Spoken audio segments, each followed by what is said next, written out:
So I think that there are effectively two things that need to happen. I think that Whitstable's extraordinarily good at developing lots of small actions, and I think that generally, do you know what I mean, those happen pretty spontaneously. I'm a trustee of Stream Walk, there's the beach clean, over the time period that I've lived here there's been lots of small actions. What there has never been in Whitstable is a local plan that establishes a set of values which actually start to shape some of the larger sort of structural changes to the town. So other places, it has been tried in Whitstable, it's been tried to establish the momentum to develop one, and in other places where that's happened, they've been able to establish a set of values. Now I'm interested in the value of inequality, and I think that this town would benefit from being more inclusive, to focusing some of the investments or changes in the town on populations who are poorer, effectively. So that's one of the things that I'd like to see. The other thing I'd like to see is a greater focus on the mitigation of the risk of flooding. I just don't think that people understand the risk to the town of flooding. So even when there are amber flood warnings, and in the past there have been, periods of significant concern, actually people don't take action. They don't really know what to do. And I think that we need to make that kind of clearer to people. And one of the ways of doing that is by drawing attention to the pumping station and making public, which I think the Canterbury City Council climate change officer could easily do, would be to make public the risk assessment or the maintenance papers for that pumping station. We should be able to see that. We should see that our community is being made safe. That's my Right, if you want to do some more, thank you. Yeah. Okay, so you've got 2 minutes. That bell means 2 minutes is up, by the way. Lovely, thank you. Okay.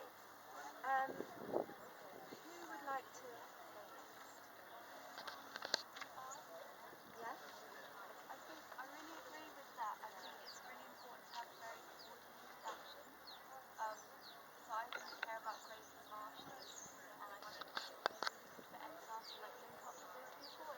I don't know if you have already, but they're really passionate, and I think there's a lot we can still do with Gravely Marshes. Sorry, can you say that name again? The Gravely Marshes. Gravely Marshes. Solar. That's sea salt and marshes and Gravely, yeah. But it's a really urgent issue, and it's a really interesting one about so-called sustainable development is actually destroying a lot of natural habitat, and the people working on that are really cool, and they've been doing it for years. So I think a kind of coalition between XR and other small local groups is quite important. The other thing I think is really important and linked in with climate stuff is the gentrification of the town in general. The 10 years I've been living here, I've seen a lot of it, and I think there should be some kind of, I don't know, some bigger assessment of Queen's businesses, for instance, and all of their developments. I think we can make that more transparent. Yeah, that's what I think. Do you know anything? Is there talk of a solar farm in that's what Gravely Marshes is. Okay, that's what you're talking about, the solar farm, right? Okay. Yeah. Yeah, but it's not, I guess the word solar seems like a good thing, but when it's already on the habitat of loads of quite rare species. Yes, absolutely, yes. Biodiversity. Yeah. Yeah. Do you know if it will be flooded when the sea rises? I don't really. I think it has probably talked in the Gravely Marshes campaign. I can put you in touch with them. And what is the campaign? Is the campaign to not have the solar farm? Is the solar farm already there? No, it was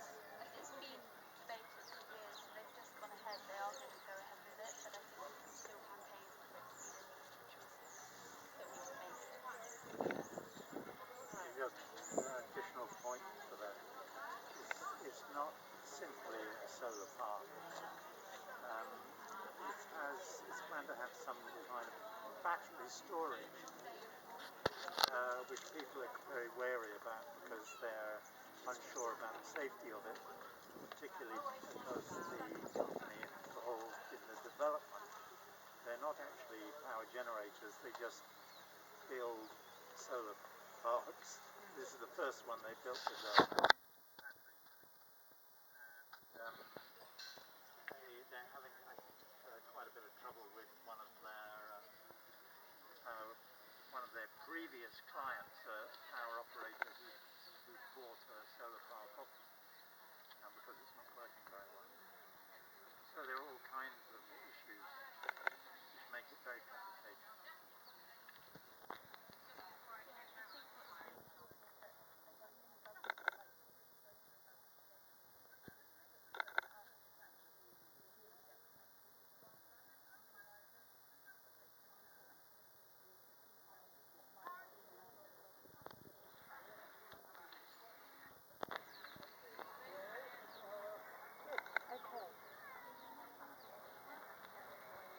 Can I just ask, sorry, just one second. Is it the battery that ability there, is it about storing things? Yeah, right. Because otherwise you just have, you can only use it when the sun shines, you use the electricity, and then when it gets dark and there isn't any left. So yeah, you store it. So there's, you can use it any time of day. But the risk is, the identified risk of these batteries on these scale is significant fire risk. So yeah, spontaneous significant fire risk and pollution as a result. So these kind of one-off, rather catastrophic incidents. Okay, so who would like to go next in terms of putting forward an idea?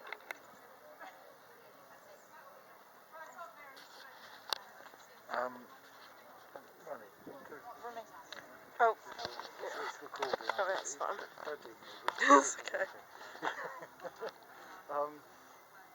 I don't live in Whitstable. I come from Canterbury, but I visit regularly, and I have kind of worked out around a gardening business, and a lot of our jobs are in Whitstable. So one of the things that I associate Whitstable with is the High Street and driving through the High Street.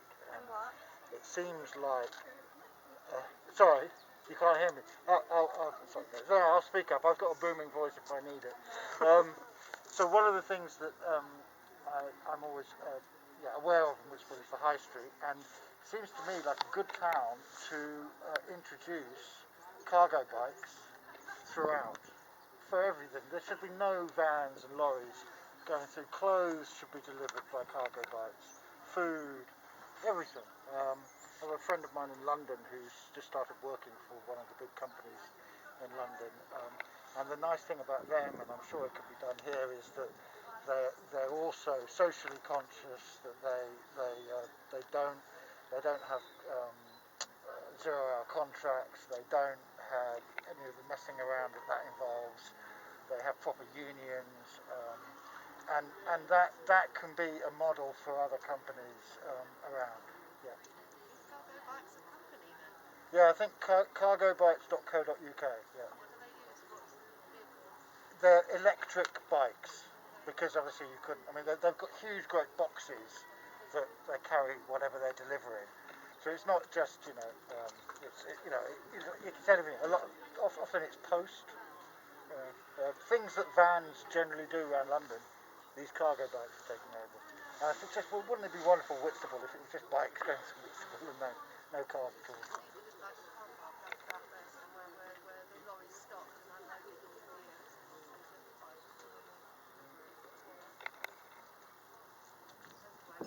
Where's away?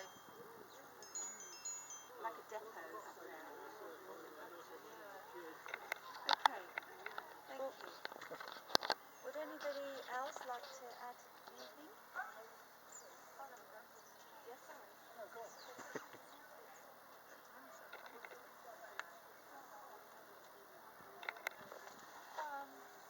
It seems really obvious, doesn't it, always, is that the high street,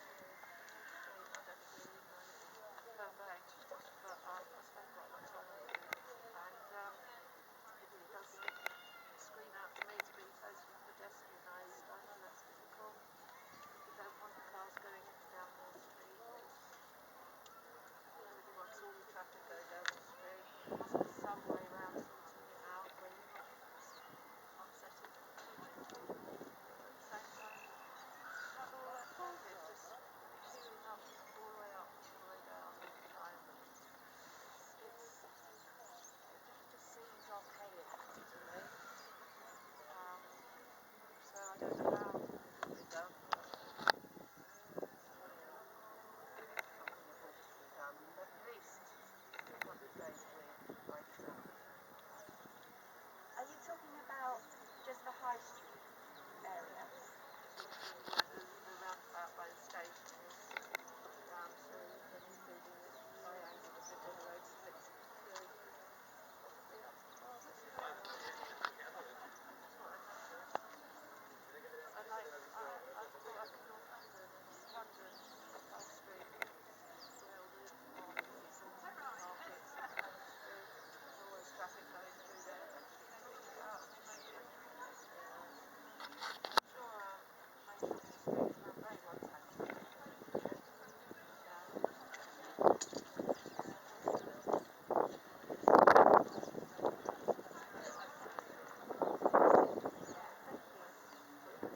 Anyone else like to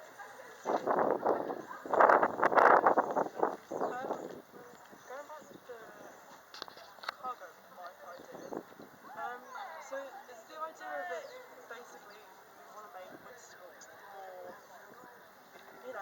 have like, the idea of like Barclay bikes but in Whitstable. And so obviously that reduces cars, but then if we're having to use electricity to charge these bikes, it's still kind of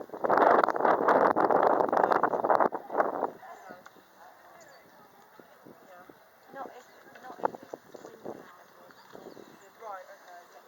So they're solar powered bikes, that's what they are.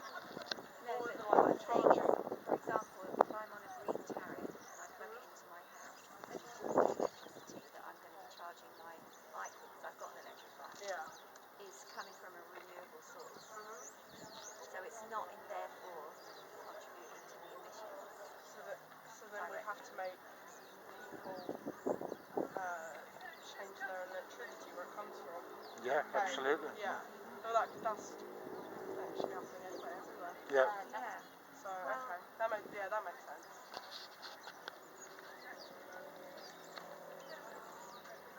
Yeah. Add Yeah. a point to that is that onshore wind and solar powered power is the most cheapest form of electricity that we have, cheapest form of power that we have in the UK for sure, and I can only imagine everywhere else. But so there shouldn't be any reason why we can't do that, and I thought the message should be.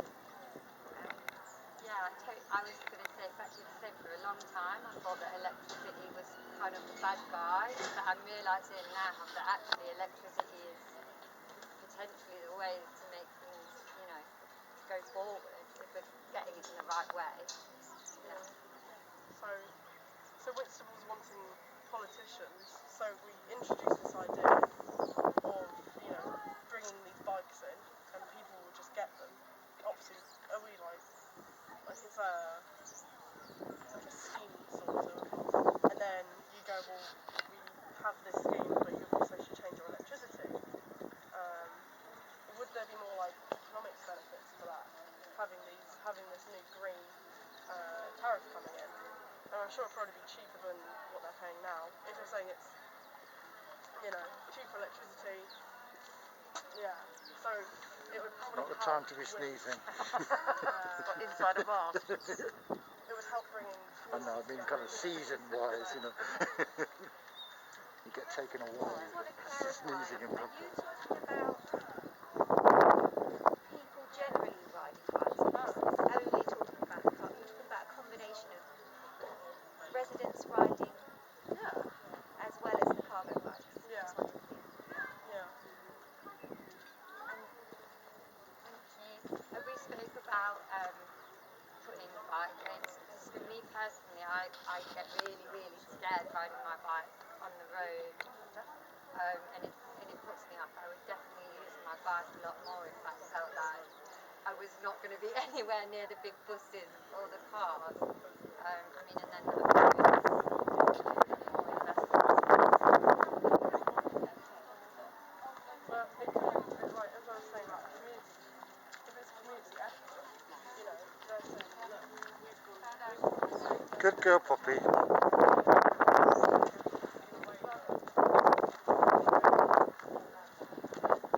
generally fine. Though. So I thought sometimes she gets a bit snuffy over time. Right. Well, she sometimes has an issue with greyhounds, but Yeah, she's got an issue okay. Hello. Yeah. Oh, you beautiful. Can you smell treats? Can you? It's Poppy.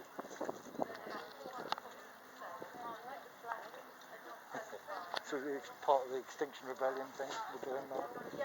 Yeah. Are you Extinction Rebellion Whitstable?